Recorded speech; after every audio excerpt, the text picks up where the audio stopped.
Hello guys, कैसे हैं आप सभी लोग। मैं हूं आदित्य राज और आप देख रहे हैं A to Z guide channel.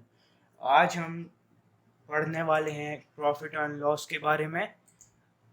आज मैं बताऊंगा आप सभी को कि कैसे फाइंड करना है कॉस्ट प्राइस, कैसे फाइंड करना है प्रॉफिट परसेंट और कैसे फाइंड करना है लॉस परसेंट। वैसे पिछले पार्ट में भी मैंने आपको प्रॉफिट परसेंट कैसे फाइंड करना है, लॉस परसेंट कैसे फाइंड करना है बताया था, पर इस पार्ट में प्रॉफिट परसेंट और लॉस परसेंट फाइंड करना थोड़ा सा डिफ़िकल्ट रहेगा और अलग तरीके से क्वेश्चंस में आपको निकालने के लिए आएगा। बिना देरी करे लेट्स स्टार्ट द वीडियो।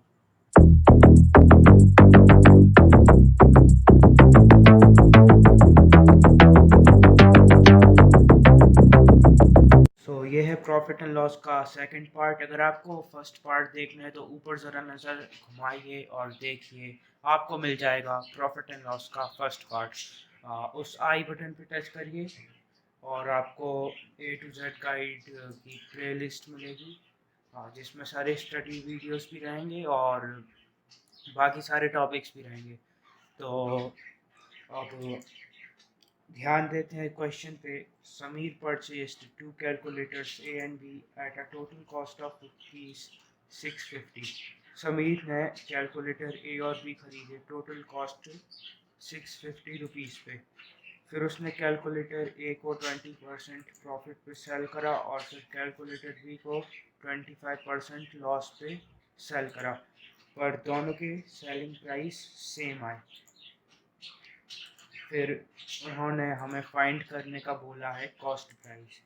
तो उन्होंने बोला है कि दोनों की कॉस्ट प्राइस निकालनी है। Find the cost price of each of the two calculators. तो कॉस्ट प्राइस निकालने के लिए सबसे पहले हम मान लेते हैं कि कैलकुलेटर A है X,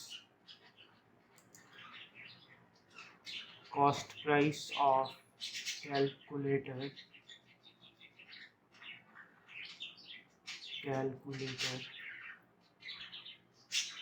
A इस कैलकुलेटर A की प्राइस हम मान लेते हैं X और कैलकुलेटर B की कॉस्ट प्राइस मान लेंगे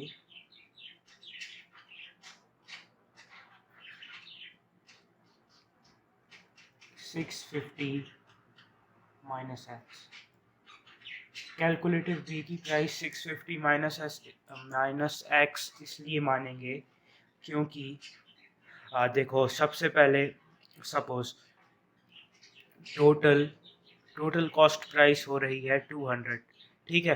तो उसमें से x की वैल्यू निकली 150, यानी कि कैलकुलेटर A की वैल्यू निकली 150। तो अब जो बचेगा यानी कि 50 बचेगा 200 में से 150, क्योंकि x की वैल्यू है इसलिए 50 बचेगा।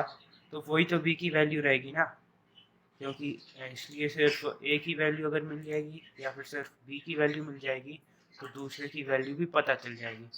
तो आगे क्वेश्चन पे ध्यान देते हैं। तो अब क्योंकि हमको एक कॉस्ट प्राइस मिल गई है, भले एक्स में मिली हैं पर कॉस्ट प्राइस मिल गई है, इसलिए अब हम इनको सेलिंग प्राइस के फॉर्मूले में अप्लाई कर सकते हैं। तो सेलिंग प्राइस निकालेंगे। सेलिंग प्राइस है, सबसे पहले सेलिंग प्राइस का फॉर्मूला लिख लेंगे। सेलिंग प्राइस का फॉर्मूला क्या होता है? 100 plus profit percent upon 100 multiply by cost price, ठीक है। तो ये है फॉर्मूला। अब इस फॉर्मूले में वैल्यूज पुट करेंगे। तो 100 प्लस प्रॉफिट परसेंट क्या था? 20%। जैसे कि मैंने अभी आपको क्वेश्चन में बोल के बताया था, प्रॉफिट परसेंट है 20% कैलकुलेटर ए का। अभी हम एस पी निकाल रहे हैं कैलकुलेटर ए की। तो 20% प्रॉफिट हुआ था upon 100 multiply by cost price. Cost price क्या थी? एक्स मल्टीप्लाई बाय एक्स, ठीक है। तो अब इसको सॉल्व करेंगे 100 प्लस 20 120 120 अपॉन 100, तो 120 अपॉन 100 आएगा। फिर उसके बाद हम इसको 120 से ही काट देंगे या डिवाइड कर देंगे, तो फिर मल्टीप्लाई बाय एक्स भी लिख देते हैं। तो सबसे पहले 0 से 0 काट देते हैं, फिर उसके बाद इसको हम 2 से डिवाइड कर लेते हैं। 2 5 जा 10 और 2 6 जा 12, सिंपल खत्म। तो ये जब इस 6 का x से मल्टीप्लाई होगा, क्योंकि यहाँ पे मल्टीप्लाई का साइन है ना, इसलिए मल्टीप्लाई होगा, तो ये 6x हो जाएगा 6x अपॉन 5। तो ये SP क्या निकली, A की सेलिंग प्राइस या फिर SP निकली 6 अपॉन 5, सॉरी 6x अपॉन 5, ये निकली SP। अब कैलकुलेटर B की SP निकालेंगे, तो कैलकुलेटर B की SP, तो क्योंकि कैलकुलेटर बी में हमको 25% का लॉस हो रहा है, इसलिए 100 देखो इसमें यहाँ पे देखो, यहाँ पे प्रॉफिट हो रहा है, इसलिए यहाँ पे 100 प्लस प्रॉफिट परसेंट कर रहे हैं। लेकिन अब यहाँ पे लॉस हो रहा है, लॉस यानी घाटा, घाटा यानी कम हो रहा है कोई भी चीज़, इसलिए प्लस की जगह माइनस का साइन आएगा और यहाँ पे लॉस परसेंट लिखेंगे। ठीक है, प्रॉफिट में प्लस और लॉस में माइनस, सिंपल। तो सबसे पहले फॉर्मूला लिख लेंगे, फॉर्मूला है 100 minus loss percent upon 100 multiply by cost price,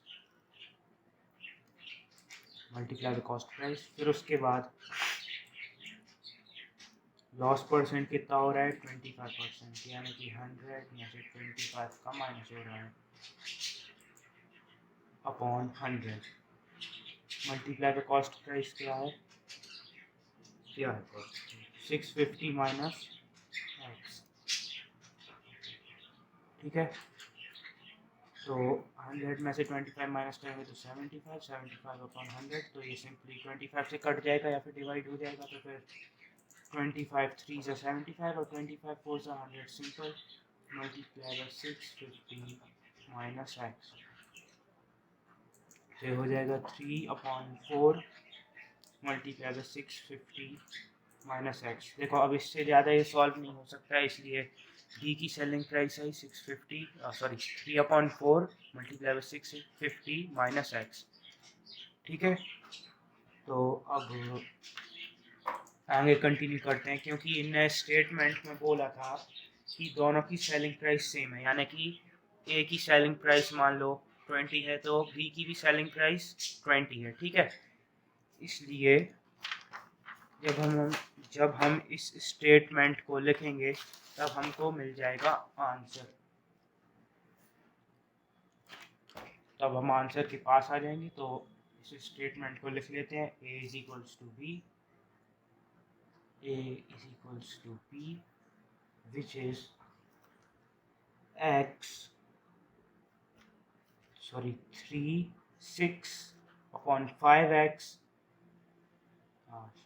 गलत बोल के 6x upon 5 is equals to, यहाँ पे क्या लिखा था 3/4 मल्टीप्लाई बाय 650 माइनस एक्स, तो 3/4 मल्टीप्लाई बाय 650 माइनस एक्स। देखो ये कैसे भी लिखाओ, इन दोनों की प्राइस है सेम, इन दोनों की वैल्यू सेम है, तो अब हम इसको ट्रांसपोज वगैरह करेंगे, काटा पीटी करेंगे, तो हमको आंसर मिल जाएगा। तो यहाँ पे 6x जो है, यहाँ पे हम 3/4 को ट्रांसपोज कर लेंगे सिंपली, और क्योंकि 3/4 यहाँ पे 650 माइनस एक्स के साथ मल्टीप्लाई में है, इसलिए यहाँ पे ट्रांसपोज होने के बाद डिवाइड में आ जाएगा। तो डिवाइड कैसे करना पड़ता है, जैसे कि ये 3/4 है, इसको ट्रांसपोज करा तो डिवाइड में करना है, तो डिवाइड करने के लिए सिंपली हम इसके साथ मल्टीप्लाई का साइन लगाएंगे। फिर उसके बाद आप तो सोचोगे कि ये मल्टीप्लाई हो रहा है ना, तो ये मल्टीप्लाई नहीं होता। जब हम डिनोमिनेटर को न्यूमरेटर की जगह पे ले जाते हैं और न्यूमरेटर को डिनोमिनेटर की जगह पे ले जाते हैं, तो ये डिवीजन के पोजीशन में आ जाता है, यानी कि 4 को न्यूमरेटर में, यानी कि 4/3, पोजीशन एकदम बदल गई। यहाँ पे आप एक बार ध्यान से देखो, ये 3/4 और ये 4/3 बदल गया है। तो पहले यहाँ पे मल्टीप्लाई का साइन लगाओ, ये डिवाइड हो रहा है, is equals to 650 minus x. ठीक है, तो फिर ये 3 से कट जाएगा या डिवाइड हो जाएगा, 6x, तो 3 1 3, 3 2 6, तो ये 2x हो गया, मल्टीप्लाई बाय 4/5, तो ये 2 4 8, तो ये 2 4 हो जाएगा 8/5, यहाँ का भी लिख लो 5, 8x/5 is equals to 650 minus x. तो अब क्या करेंगे, 5, ये जो 5 डिनोमिनेटर में है ना, इसको यहाँ ट्रांसपोज करके x के पास ले जाएंगे, और ये क्योंकि यहाँ पे डिवाइड में यहाँ पे ट्रांसपोज करके जब ये जाएगा तो इसकी वैल्यू बदल जाएगी, यानी कि डिवाइड की मल्टीप्लाई हो जाएगी। जब हम 5 को यहाँ पे ट्रांसपोज करेंगे ना, यहाँ पे ब्रैकेट लगा था जो मैं लगाना भूल गया, तो जब ब्रैकेट लगा रहेगा और जब हम 5 को यहाँ पे ट्रांसपोज करेंगे तो ये 5 650 से मल्टीप्लाई हो जाएगा और x से भी मल्टीप्लाई हो जाएगा, इसलिए सिर्फ और सिर्फ x की वैल्यू नहीं बदलेगी, सिर्फ 650 की भी वैल्यू बदलेगी। तो अब आगे का यहाँ पे कर लेते हैं, 650 का जब 5 से मल्टीप्लाई होएगा तो 8x इज इक्वल्स टू हो जाएगा 3250 माइनस 5x हो जाएगा। ठीक है, तो फिर उसके बाद इतनी सी बस गलती थी, बाकी कुछ नहीं था। ठीक है, तो क्या करेंगे कि 5x को यहाँ पे ले जाएंगे, तो ये 13x हो जाएगा, जो मैंने पहले ही आपको करके बता दिया था, इसलिए मैं भी कर नहीं रहा। इसको -5x को यहाँ ले जाएंगे तो प्लस में हो जाएगा, फिर उसके बाद 8x से प्लस हो जाएगा, तो ये हो जाएगा 13x, फिर उसके बाद इज इक्वल्स टू 3250 या फिर 3250। फिर उसके बाद 13 को ट्रांसपोज कर लेंगे, 13 को ट्रांसपोज कर लेंगे तो ये हो जाएगा x इज इक्वल्स टू 3250/13। फिर जब इसको 13 से डिवाइड करेंगे तो आंसर आएगा 250 हमारा आंसर आ जाएगा, सिंपल। और अभी इसमें कोई गलती नहीं हुई है, मैंने पहले से चेक कर लिया था वीडियो जब पॉज करा था, तो x की वैल्यू आ गई 250। तो तब मैंने आपको पहले वीडियो में जो बताया था वो अब आपको पता ही है क्या करना है, कि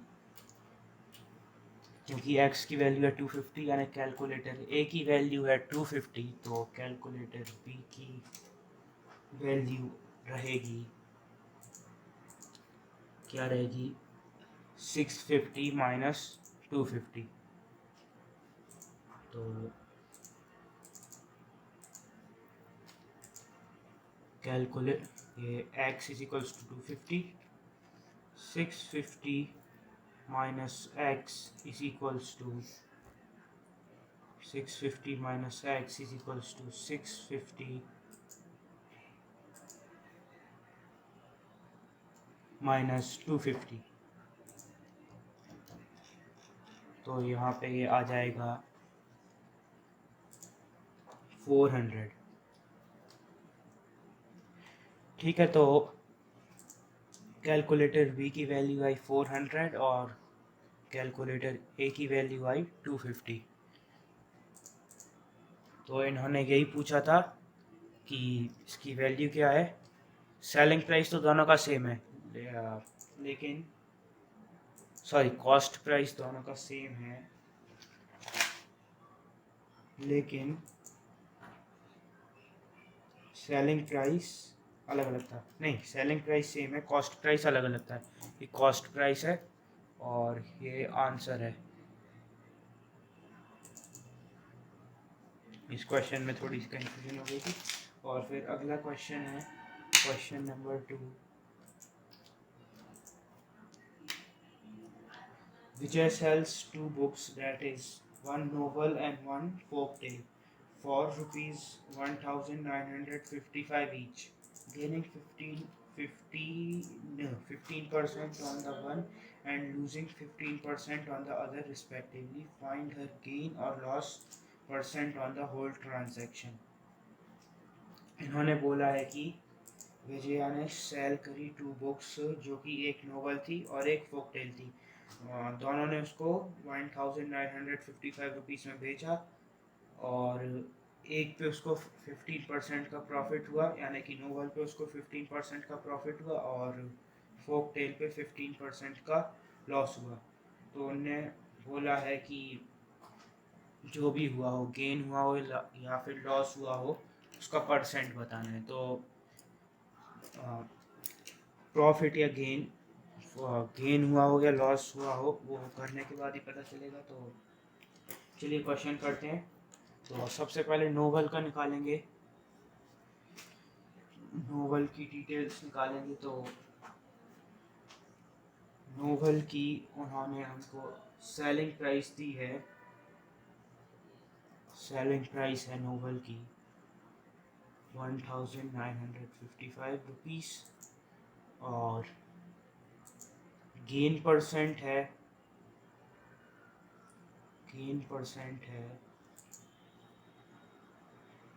15%।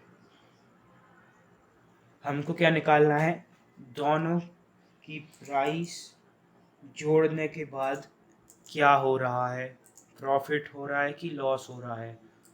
अगर प्रॉफिट हो रहा है तो कितना परसेंट हो रहा है, लॉस हो रहा है तो कितना परसेंट हो रहा है, ये बताना है। तो गेन का परसेंट है 15%। तो अब कॉस्ट प्राइस निकालेंगे। तो कॉस्ट प्राइस का फॉर्मूला है 100/100 प्लस प्रॉफिट परसेंट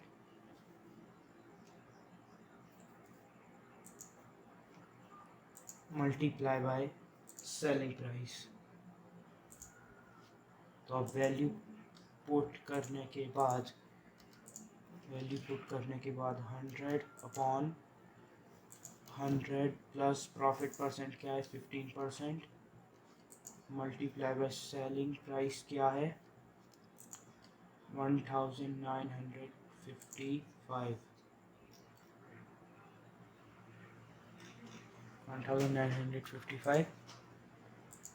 फिर इसको सॉल्व करेंगे तो ये हो जाएगा 100/115 मल्टीप्लाई 1955। फिर उसके बाद इसको कर देंगे 5 से डिवाइड। 520 और 520 से 100, तो 523 115।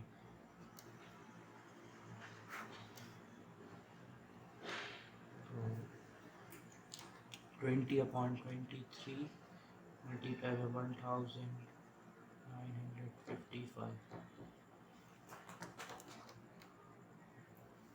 तो फिर जब हम इसको टोटल करेंगे या फिर सॉल्व करेंगे तो आंसर आएगा ₹1700।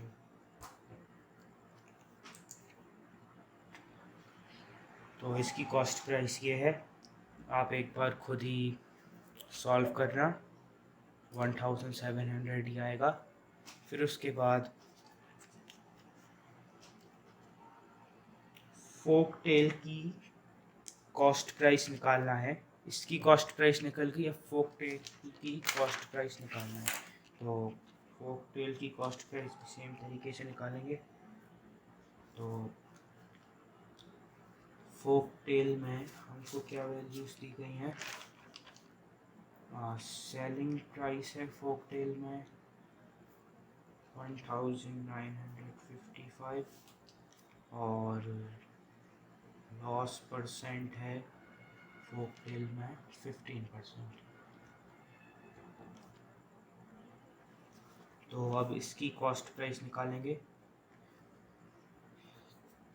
तो कॉस्ट प्राइस का फॉर्मूला पहले हम लिख लेंगे। तो कॉस्ट प्राइस का फॉर्मूला क्या है, 100/100 माइनस लॉस परसेंट। पहले यहाँ पे प्लस था क्योंकि प्रॉफिट परसेंट निकालना था, अब यहाँ पे लॉस है इसलिए माइनस लगेगा और मल्टीप्लाई बाय सेलिंग प्राइस। तो cost price is equals to value put कर लेंगे। तो 100/100 माइनस लॉस परसेंट है 15 मल्टीप्लाई बाय सेलिंग प्राइस है 1955। तो कॉस्ट प्राइस ये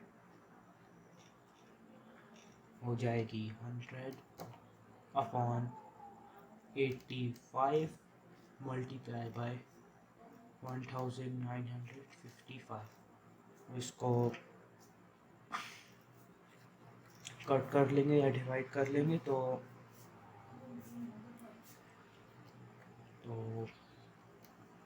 जब हम इसका पूरा सॉल्यूशन निकालेंगे तो आंसर आएगा ₹2300।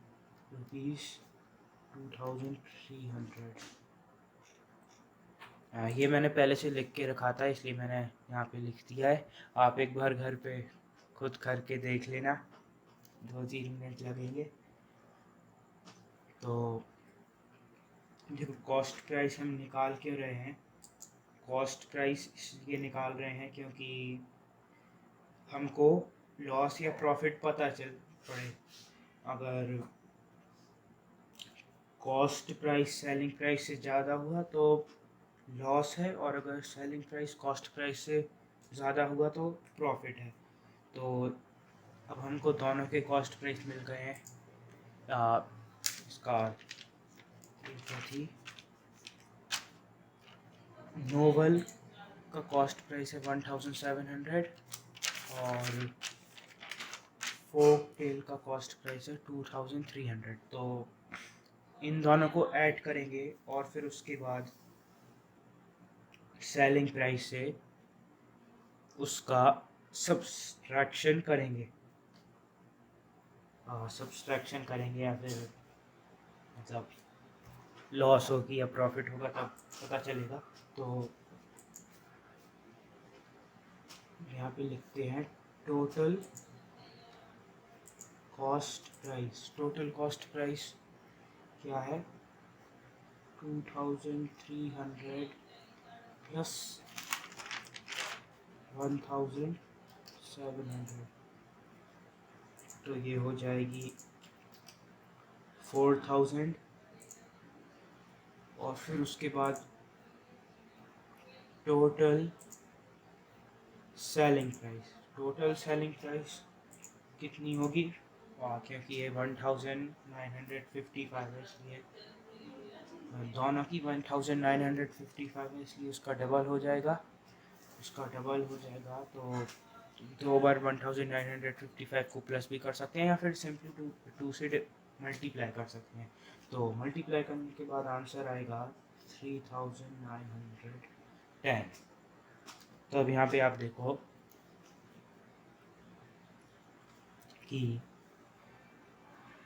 सेलिंग प्राइस आ रही है 3910 और कॉस्ट प्राइस आ रही है 4000। कॉस्ट प्राइस क्या होती है, जितने में हम चीज़ों को ख़रीदते हैं, और सेलिंग प्राइस क्या होती है, जितने में हम चीज़ों को बेचते हैं। तो ये कौन थी, विजया थी, उसने 4000 में ये जो भी थी फोक टेल नॉवल थी इनको ख़रीदा और सेल कर रही है 3910 रुपीज़ में। तो सिंपल बात है, इसको 90 रुपीज़ का लॉस हो रहा है। तो माइनस क्या करके दिखाना, आप यहाँ पे खुद देख रहे हो, उसको 90 रुपीज़ का लॉस हो रहा है। इसको सिंपली आप माइनस कर दो 4000 में 3910 का आप एक बार माइनस करो, या फिर ऐसे ही देख लो ना, 90 का लॉस हो रहा है। तो अब यहाँ पे 90 का लॉस हो रहा है, तो लॉस परसेंट क्या है, लॉस परसेंट का फॉर्मूला क्या है, loss upon cost price multiply by 100। ठीक है, तो लॉस परसेंट है 90 रुपीज़ का लॉस, और कॉस्ट प्राइस है 4000 मल्टीप्लाई बाय 100। तो 0 से 0 काट दिए, ये इसके 2 ज़ीरो, इसके 2 ज़ीरो से, इसका 1 ज़ीरो, इसके 1 ज़ीरो से।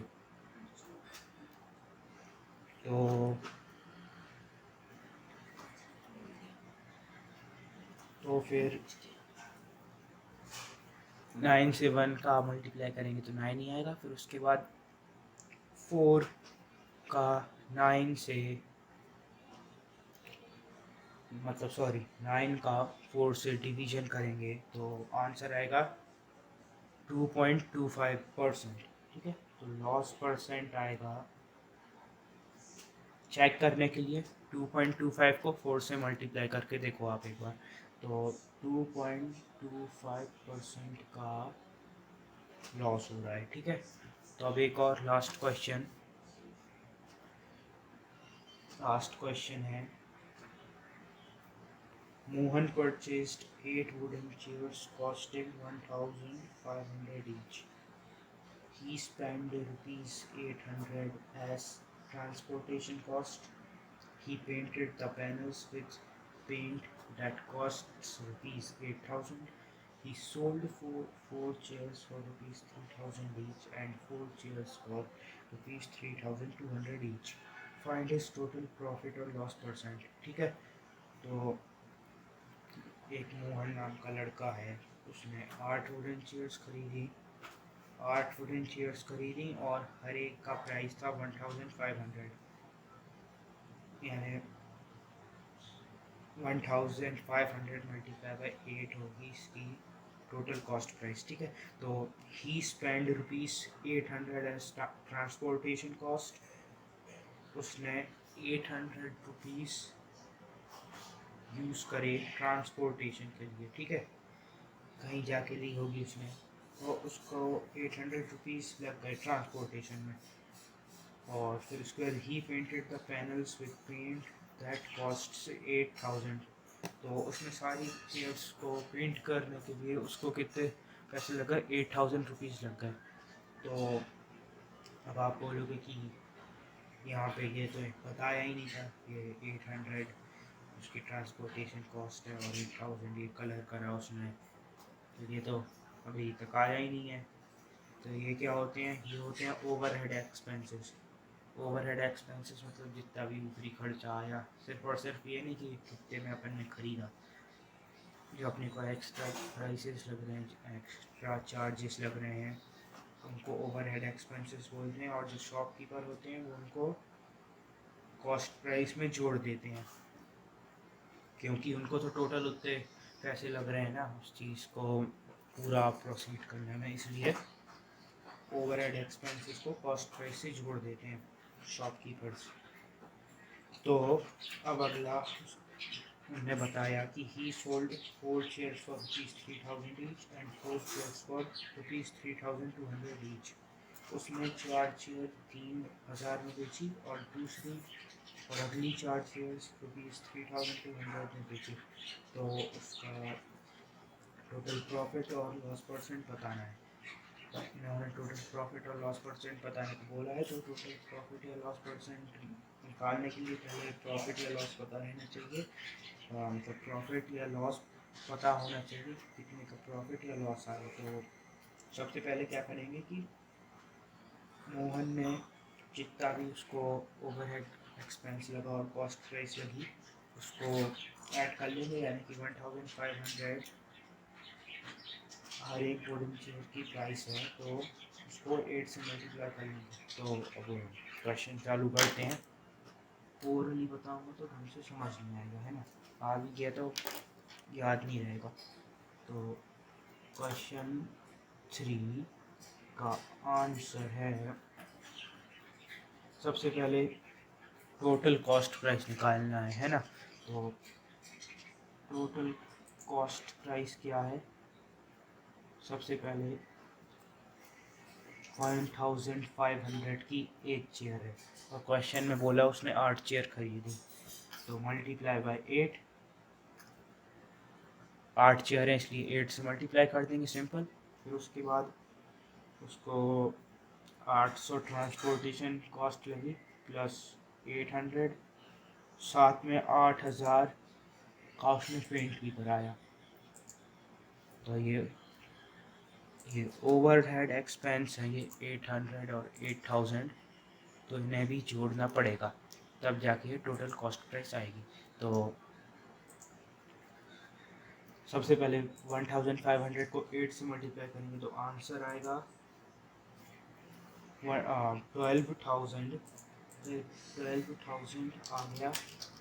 फिर उसके बाद उसमें 800 जोड़ेंगे और फिर 8,000 जोड़ेंगे, तो 12,000 में 800 जोड़ेंगे तो 12,800 हो जाएगा। फिर उसका 12,800 में 8,000 जोड़ेंगे तो 20,800 हो जाएगा। यहाँ पे लिख देंगे 20,800। ये आ गई total cost price. Total cost price आ गई कॉस्ट प्राइस। तो अब ये क्वेश्चन थोड़ा सा ईजी है, तो अब इसमें क्या करना है कि अब उसने हमें क्या बोला था कि उसने 4 चेयर 3000 की बेची और 4 चेयर 3200 की बेची। तो अब करेंगे क्या कि हम सिर्फ और सिर्फ ये 3000 का 4 से मल्टीप्लाई करेंगे, क्योंकि 4 चेयर 3000 में खरीदी है। 3000 1 सेकेंड, उसने 4 चेयर 3000 में खरीदी, तो ऐसे लिख लेते हैं, फर्स्ट 4 चेयर्स, तो उसने कितने की खरीदी, 3000, सॉरी कितने की खरीदी नहीं, कितने में बेची, तो 3000 की एक चेयर बेची। टोटल 4 थी और चारों का प्राइस था 3000 ईच, यानी कि 3000 मल्टीप्लाई बाय 4, तो 3000 मल्टीप्लाई बाय 4 क्या होता है 12,000। उसने फर्स्ट 4 चेयर 12,000 रुपीज़ में बेची। फिर उसके बाद सेकंड 4 चेयर, सेकंड 4 चेयर कितने में बेची, उसने बेची 3200 ईच, यानी कि 3200 रुपये हर एक चेयर के, और टोटल 4 है इसलिए 3200 मल्टीप्लाई बाय 4, क्योंकि 4 चेयर है तो 3200 का मल्टीप्लाई करेंगे 4 से, तो ये हो जाएगा 12,800। तो अभी आ गई पूरी total selling price. First 4 chair की सेलिंग प्राइस है, ये है सेलिंग प्राइस और ये सेलिंग प्राइस, ठीक है। तो क्या करेंगे कि सेलिंग प्राइस, जो टोटल सेलिंग प्राइस है, सिंपली इनको जोड़ के आ जाएगी, तो ये 12,000 प्लस 12,800, इसको प्लस करेंगे, ऐड करेंगे तो आंसर आएगा 24,800। 24,800। फिर क्या करेंगे कि हमको सेलिंग प्राइस मिल गई 24,800 रुपीज़, तो अब हम इसको सबसे पहले कॉस्ट प्राइस क्या थी। कॉस्ट प्राइस थी इनकी, टोटल कॉस्ट प्राइस थी 3000, सॉरी टोटल कॉस्ट प्राइस है इनकी 2000, सॉरी 20, क्या यार 24,800 की टोटली कॉस्ट प्राइस है। फिर उसके बाद मैंने बोला इसका प्रॉफिट हुआ कि लॉस हुआ, तो उसने 1500 में ली थी, इसलिए यहाँ पे ये देखो ये 20,800 हो रहे हैं कॉस्ट प्राइस के और 24,800 हो रहे हैं सेलिंग प्राइस के, तो इनका प्रॉफिट हो रहा है क्योंकि सेलिंग प्राइस ज़्यादा है। 4,000 रुपीज़ ज़्यादा इसको मिल रहे हैं बेचने पे इन सारी चेयर्स को। पहले 20,800 था और अभी सेल करने के बाद 24,800, तो इसको सिंपली हो रहा है प्रॉफिट, और प्रॉफिट हो रहा है 4,000 रुपीज़ का। फिर उसके बाद ये लास्ट चीज़ बची है जो कि प्रॉफिट परसेंट निकाला, फिर उसके बाद क्वेश्चन ख़त्म। तो प्रॉफिट परसेंट निकालने के लिए प्रॉफिट अपॉन क्या, profit upon cost price multiply by 100। तो प्रॉफिट हो रहा है 4,000 रुपीज़ का और कॉस्ट प्राइस है 20,800 मल्टीप्लाई बाय 100। जीरो का तो जीरो से जीरो काटा, तो उसके बाद जब हम इसको डिवाइड करेंगे, हम इसको सॉल्व करेंगे, डिवाइड करेंगे, तो आंसर आएगा 19.23 आएगा, जो कि आएगा प्रॉफिट परसेंट। तो 19.23 है इसका प्रॉफिट परसेंट। ये आज के लिए इतना ही। अगर आपको अगली वीडियो देखनी है तो वीडियो को लाइक करें, अपने दोस्तों के साथ शेयर करें, चैनल को सब्सक्राइब करें और बेल नोटिफिकेशन को ऑन रखें ताकि आपको ऐसे ही एजुकेशनल वीडियोज़ मिलते रहें। तब तक के लिए थैंक्स फॉर वॉचिंग।